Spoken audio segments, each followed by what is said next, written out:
This episode is supported by PIMCO, a global leader in active fixed income with deep expertise across public and private markets. PIMCO invests their clients' capital in income and credit opportunities that span the liquidity spectrum, leveraging their decades of experience navigating complex debt markets. Their flexible capital base and deep relationships with issuers have helped them become one of the world's largest providers of traditional and alternative investment solutions and a valued financing partner. Visit pimco.com to learn more. It's my ability to relate and connect. I bring people into rooms. I connect people. And I feel like that's what our profession needs. And I do this every day, even when I go to an event.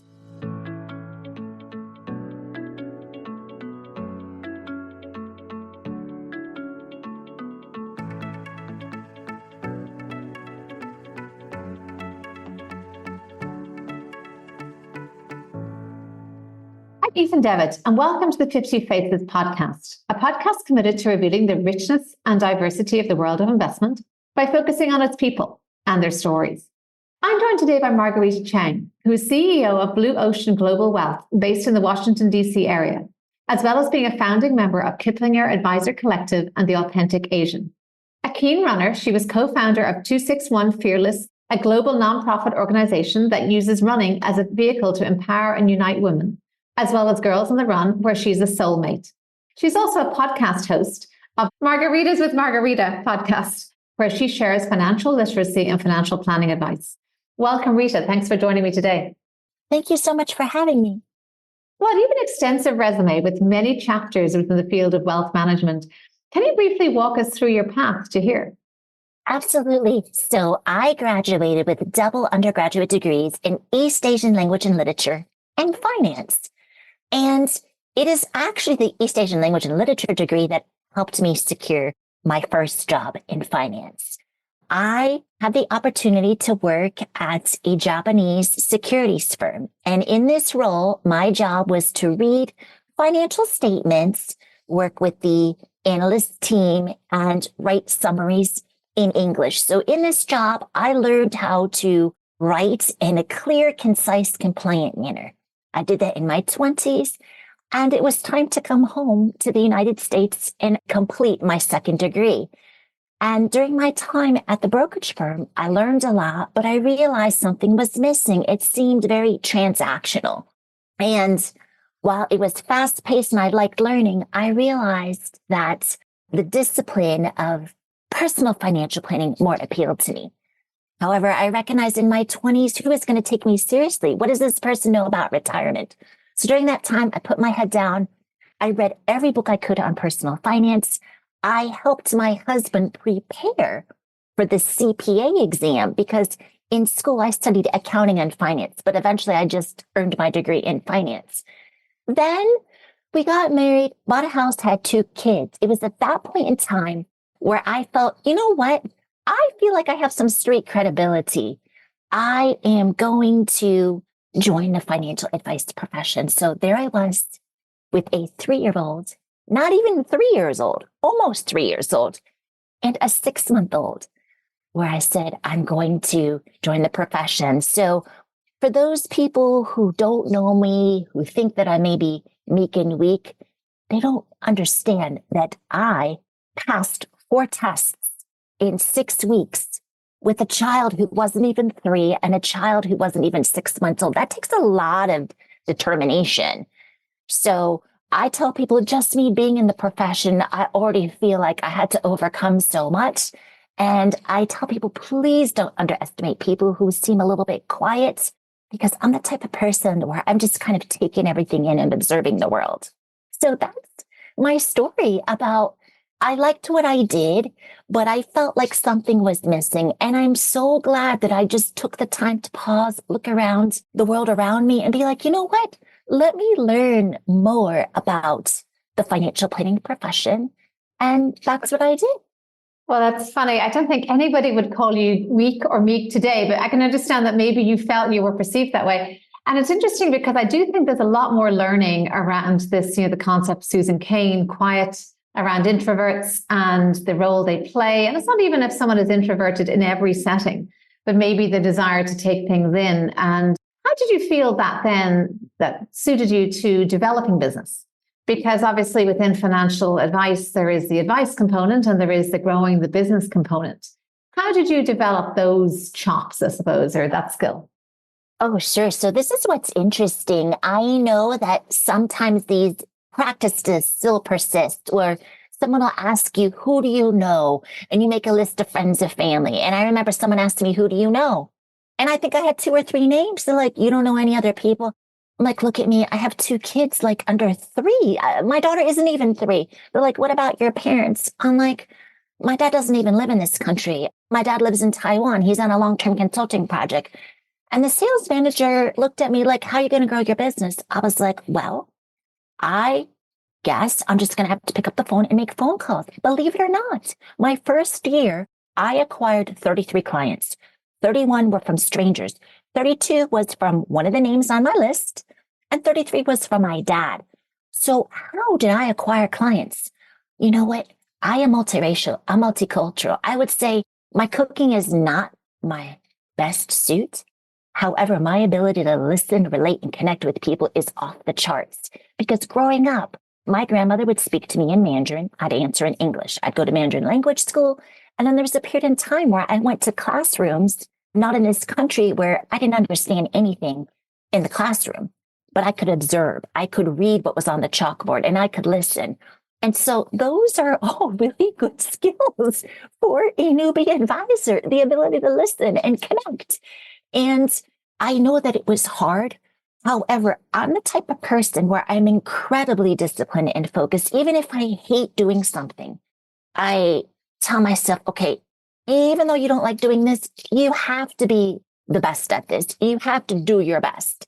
And so before phone session, I would walk. This is too funny to be able to do this. I used to walk and get an iced mocha with whipped cream. Now, I know that's a lot of sugar and caffeine, and then you also have the whipped cream. But the thing is, I drink this before phone session. I had high energy, and it sounded like I really wanted to make these phone calls. That's half the battle. When you have a smile in your voice and you sound energetic and upbeat, and you have a name like Marguerita, I mean, you get people to like laugh and be like, oh, Marguerita, well, I'll have one of those. And then they warm up to you and you just ask questions and you don't pester or pry and you build the connection with people. So I would say that I'm not the best salesperson by any means. I am very good at listening, asking questions, and following up. And that's what really helped me build my confidence. Fascinating. I will bear in mind the secret to making the phone call and firing oneself up. But so that's you entering the wealth management profession. Couldn't you now comment on the profession itself? How do you think that has evolved since you joined? Do you think it has become more centered around this human connection that you mentioned? Has it become more transactional? Is your way a little bit more rare? What would your observations on that be? So I am really excited about what I see in wealth management, financial advice profession. If we talk about the CFP population, so the number of certified financial planner professionals, we just crossed 100,000. I'm seeing more people under 30 earn marks, meaning the growth rate is faster than we've seen in a long time. I'm seeing more women. I'm seeing more people of racially and ethnically diverse backgrounds pursue CFP certification and join the profession. So for that, I am very optimistic. I do think it's very important, though, not to just bring people into the profession, but also help them feel welcome, supported, and included. I'm liking what I'm seeing. Of course I am. It has evolved, and that makes me very proud. This is what I told people. I'm the type of person, I'm working in the profession, but I wanted to leave this profession better for others. It sounds like I'm dying, but I'm not. I was not willing to wait to do that. I'm like, you know what? I'm going to work in this profession and I'm also going to support, mentor, advocate for people along the way. Sometimes I can feel a little bit overwhelmed, but I also know what really drives me when I feel tired is the emails I get, the message I get. Thank you so much. I really appreciate you taking the time to help me. just being that connector, listening to people and supporting them. So for that, I'm very optimistic. And I just think that this is a really amazing opportunity for people to make a difference. And when you think about the RIA of the future, what does that look like to you? It's quite a fragmented industry right now. And even though we mentioned the shift towards becoming more diverse and human-centric, there's still advantages to scale and having centralized, say, investment services or trading or other HR functions, etc. So advisors like you can keep with that connecting piece. How do you think the industry will evolve? We're thinking also about the private equity backing that's out there. Do you see the future RIA landscape will look a lot different? It's interesting about private equity. We do need investments to grow and scale. I do think that it is going to be important to have different business models and different compensation models. And I'm not just referring to fee versus commission. I'm talking about fee for advice. It could be subscription. It could be engagement. It could be module based. People might call it like life coaching. Yes, of course, there's that element to that, but there's also different types of help that people need. So as an example, like financial caregiving, maybe your parents have a money manager that they like, but they need help with managing their affairs. They don't want to necessarily outsource that to someone who pays their bills, but how do you put systems and support structure in place to support the parents, which, by the way, makes good business sense because the parents aren't going to be on planet Earth forever, and you're building a connection with the next generation. I'm also seeing the need for an IRA future can think about programs for the next generation to learn about money and wealth. The best thing that you can do for a parent is help their child. And sometimes kids don't want to listen to their parents, right? However, hearing from somebody else about enrolling in employee benefits or setting up a Roth IRA or student loans. So I think the IRA future can be creative in the services they're offering. It could be on equity compensation, employee benefits. Not everyone wants to turn over the management of their portfolio. So if that's the only way you're allowing people to access your services and pay for your services, you may not have the opportunity to serve clients, help them grow the wealth, manage the wealth, and then retain the wealth. So I think there's a lot of opportunities for the RIA of the future. That's fascinating. Just to think even about that module delivery, I suppose the concern is around the amount of free advice that's out there. But then I suppose we have to question the origins, the veracity of some of that advice, the motivation of that advice. Is it just sponsorship? And then, of course, the fact that most free advice on the internet, you have to comb through a million ads to actually get to the meat of the issue. So perhaps there is still a market to pay for that advice out there. In your case in particular, Blue Ocean Wealth Management, what is on your clients' minds? What topics do you find yourself coming back to over and over? So I would say if we're talking about people who are already retired, they are worried about, this is what my client said to me. He's like, I know I don't want to outlive my savings, but who would ever thought that living too long is a risk, but I understand. So for clients who are already retired, they're worried about longevity risk because many of my clients, people who ask me to describe their clients, they are very healthy, active, and fit. We have people who go skiing and play golf like within the same day. We have people who have city bikes and mountain bikes. We have people in their 70s who are working with strength and conditioning coaches. So these clients are healthy. They're most worried about longevity risk, long-term care event, outliving their savings, right? They have planned and they have protection in place, but still it does even if they're okay, they're worried about their extended family. Then you have people like me who are Gen X. They've stayed, but they want to make sure that their kids can launch. I mean, I'm worried, are my children going to be able to buy a home if that's what they want to do? If they choose not to, that's on them. Worried about that. And then people who are older Gen Z or millennials, just balancing competing needs and priorities. I mean, I think that comes across for everybody, but people who are, I'd say anywhere from 5 to 15 years out, they're worried about balancing the various priorities and navigating. Do I work for a startup where there's more risk but no benefits, or do I stay in this secure job? I mean, these are things that do keep people up at night. And these are things that financial planning cannot help. I can't tell people what to do based on their values, their passions and priorities. But what financial planning can do for them is clarify how much they need for them to be able to pursue their passions and priorities. And I'd say at the end of the day, people just want to know, what should I be doing today to make sure that I'm on track for my goals? So I'd say universally, that's what people are most concerned about. But obviously, based on your stage and age of life, that's of most concern. And you have a fun podcast. No pressure. Here I am interviewing a fellow podcast host called Margaritas with Margarita. A fun name. What kind of topics do you cover on that, and what kind of response have you had? So I actually was hosting two. So the first one was Margaritas with Margarita. It's a play on my name, and it's personal finance happy hour. There's a lot of advisors that tune into that. And then there's Money Minute with Margarita, which is more global, and that is for more business. So there's topics related to money that we don't necessarily think about. So here's what I mean. Couples and money.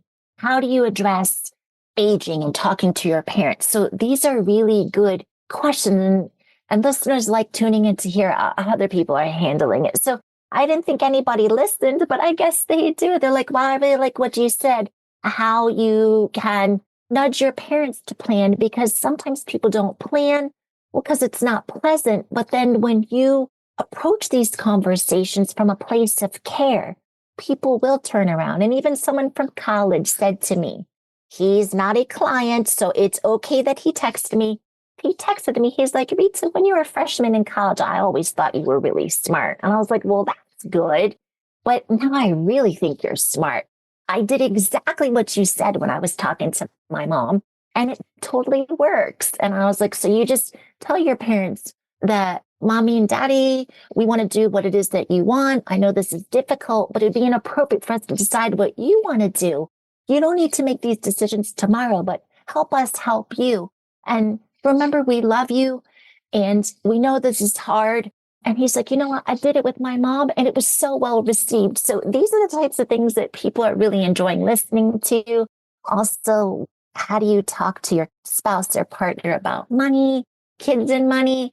So all these topics that can be awkward and uncomfortable, but how we make the uncomfortable comfortable. I think that's been really well received. So interesting. And so really resonates, I think, in terms of overcoming taboos and giving the comfort, the space to do that is so key. I'd love to talk also about some of the work you do around diversity. And we can talk about women in this, as well as the Asian population, given the work you do with the Authentic Asian. Again, you said you're encouraged by the changes you see in the profession and in the community. And of course, that's not just on the client side, but the advisor side as well. The whole place is becoming more inclusive.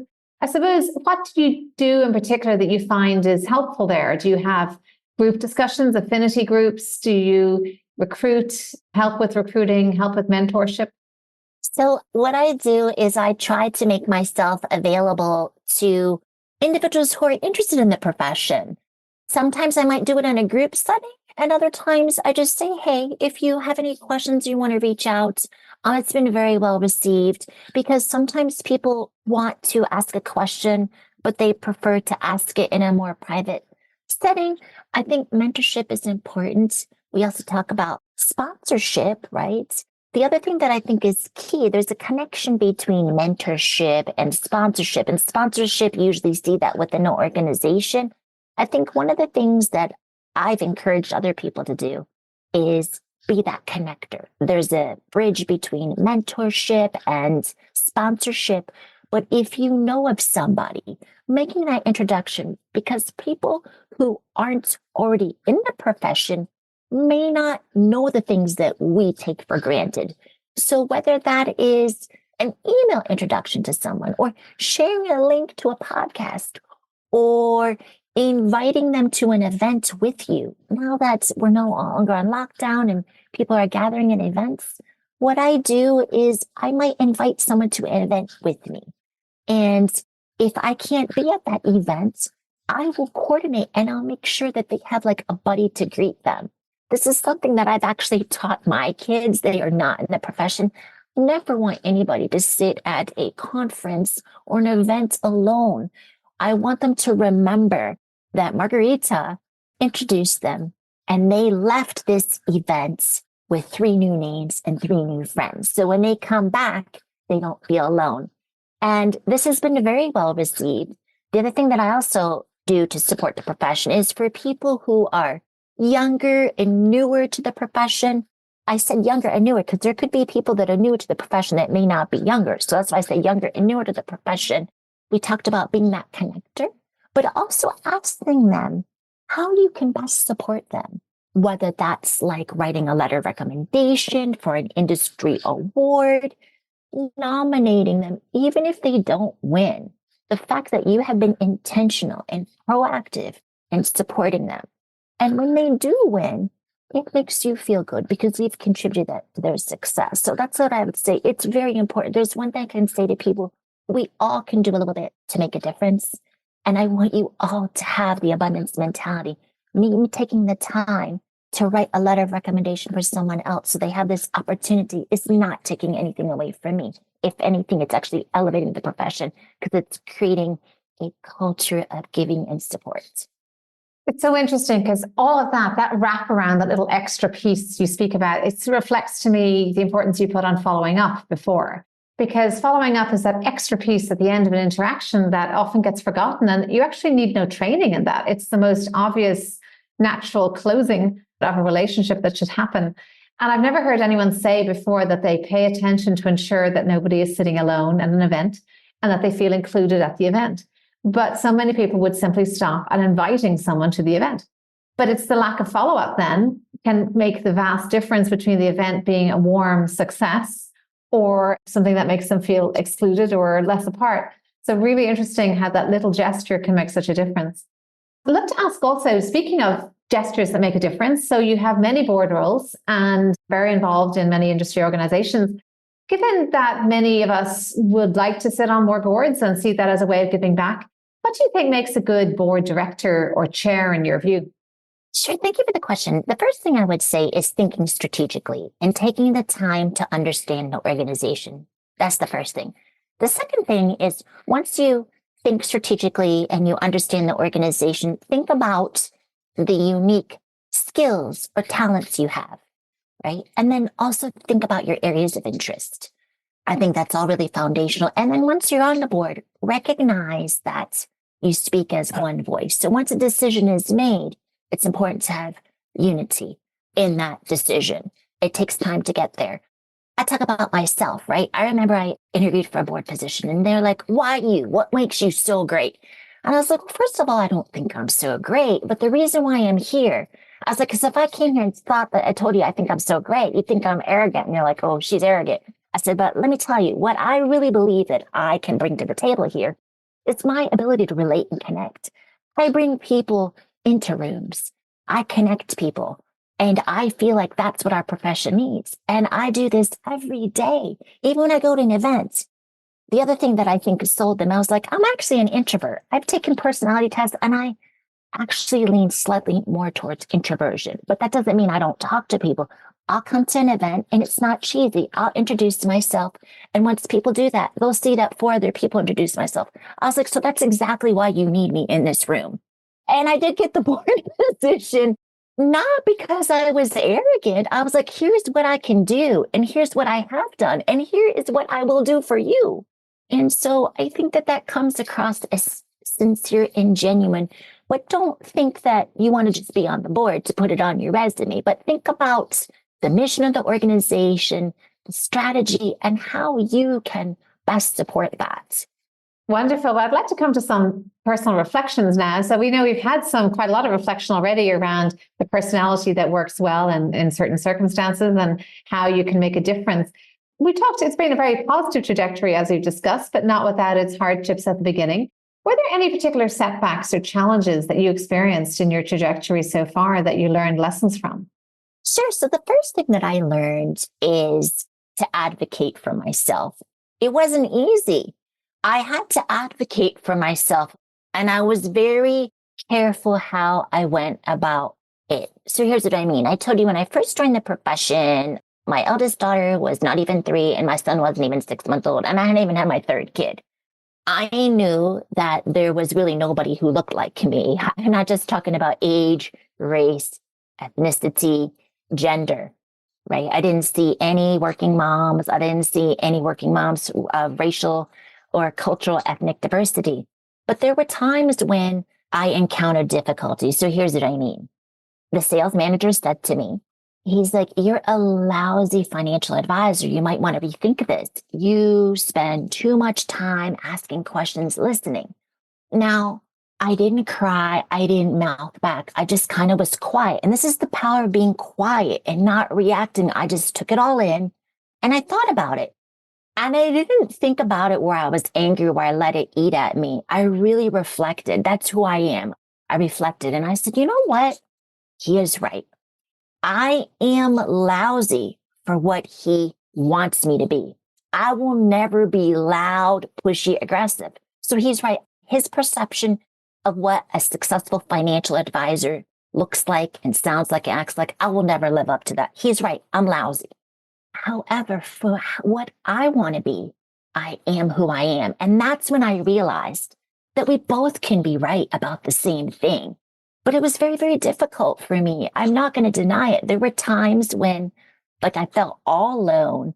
I didn't want my family to know what I was experiencing. And I kind of just, I was like, I can't let people down. I need to be successful, not for me, but for my clients and for the people who come after me. So I have to be strong and I have to get through this.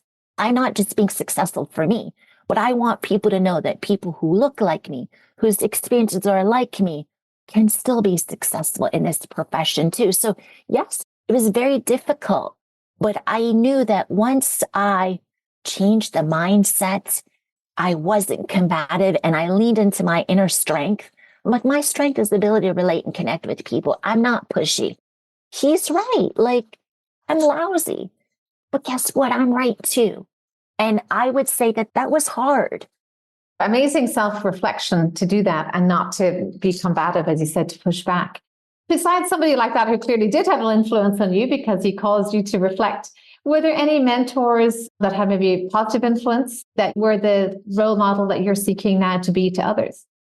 Absolutely. So people always ask about mentorship, and mentorship can be formal or it can be informal. It can just be organic. So one of my mentors graduated from a University of Maryland College Park, and was in a co-ed service fraternity as I was, just different generation. And he took the time to give me career advice. And here's what he told me. There's three things. He said, first, Rita, I know you're very busy, but I need you to join the professional associations. Now, when I say you join, you're not just going to pay your dues. You need to get involved. I was like, okay. Then he's like, I know you love to read. I want you to keep on reading. The other thing I want you to do is I want you, even if your opinion is different, to reach out to reporters and journalists and be positive. Tell them how much you like what they wrote, right? And if there's something you feel like they missed, do it in a way that's nice. I followed his advice. And then he said, remember that I told you I read? I know you love to read. You read like a machine, Rita. I need you to read what your clients are reading, whether you agree with it or not. So he told me all those things, and I did all of them. Then there was another mentor when I had joined the professional association. He saw that I was really good with people. He invited me to serve on the board of directors. And I said to him, I said, I just passed the CFP exam. This was almost 20 years ago. Do you think I'm qualified? And he said this, and this is what I tell people. He saw something in me that I didn't see in myself. I was thinking that I wasn't qualified because I had literally just taken the CFP exam and you have to go through this background check to be able to use the marks. He's like, you'll be fine. You're the type of leader that our organization needs at this time. So those two mentors definitely helped me. And I tried to be that person to people who reach out.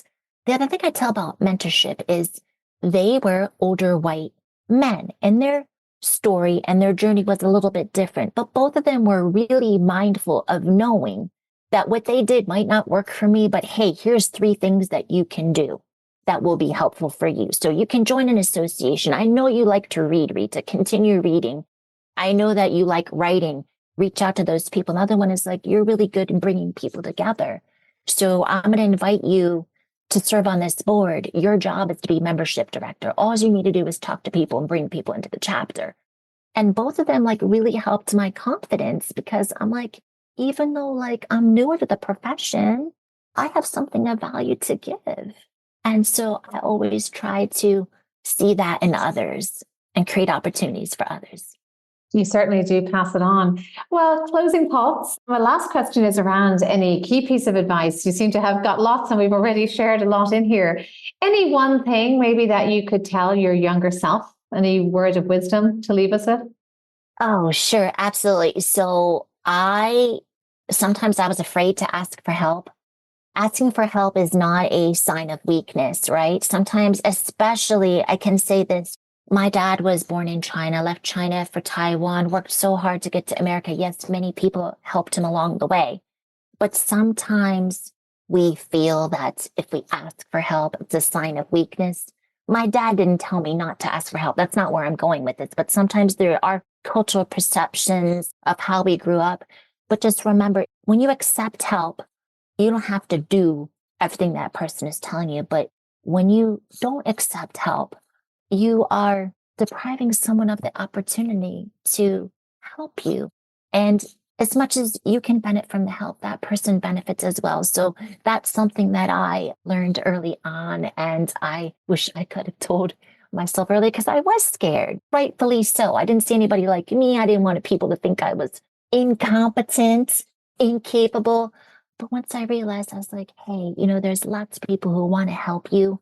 And it's okay to be open to their help. You don't have to implement their help, but at least be open, have open heart and mind to their help. So that's what I would tell myself.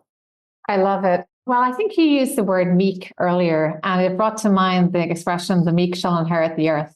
Because I do think that this quiet power that you have expressed through your career and how it has worked so well for you, and also by association for so many others that you've had contact with, and now hopefully all the listeners of this podcast too. It has been so powerful to hear how you have foraged and made a career for yourself within financial planning. And thank you so much for sharing your insights with us. Thank you so much for having me. I'm Ethan Devitt. Thank you for listening to the 50 Faces podcast. If you liked what you heard and would like to tune in to hear more inspiring investors and their personal journeys, please subscribe on Apple Podcasts or wherever you get your podcasts.